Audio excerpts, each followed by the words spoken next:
আপনি ভোট দেওয়ার সময় চিন্তা করতে হবে আপনি কোন নেতাকে ভোট দিচ্ছেন, সেখানে আপনার পরবর্তী বংশধর নিরাপদ, আপনাদের সন্তানেরা এই দেশে বাস করবে, দুদিন পরে আপনারা থাকবেন না। এই ভূমিকে যদি যোগ্য করে না দিয়ে যেতে পারেন, এটার জন্য রক্ত দিলেই দেশ পবিত্র হয়ে যায় না। তাহলে ৭১-এ ২৪-এ আমরা এখন একটা খুব পবিত্র ভূমি পেতাম। আসলে নিজেকে পবিত্র হতে হবে।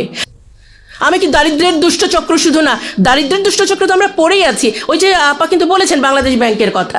সুতরাং আমরা যদি আমাদের নিজেদেরকে ভালোবাসি, পরিবারকে ভালোবাসি, সন্তানের জন্য একটি সুন্দর ইনসাফের বাংলাদেশ রেখে যেতে চাই, প্রিয় সাংবাদিকবৃন্দ এবং এর মাধ্যমে যারা শুনছেন সবার প্রতি বিনীত অনুরোধ, এবার অন্তত পক্ষে দলীয় চিন্তাধারা, মন মানসিকতা থেকে নিজেকে মুক্ত করুন।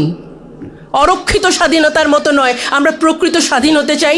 প্রত্যেকটা মানুষ বাংলাদেশের এক একজন যোদ্ধা। আমরা হয়তো অনেকের নাম ধরে কথা বলি, আপনাদের নাম ধরে বলা হয় না।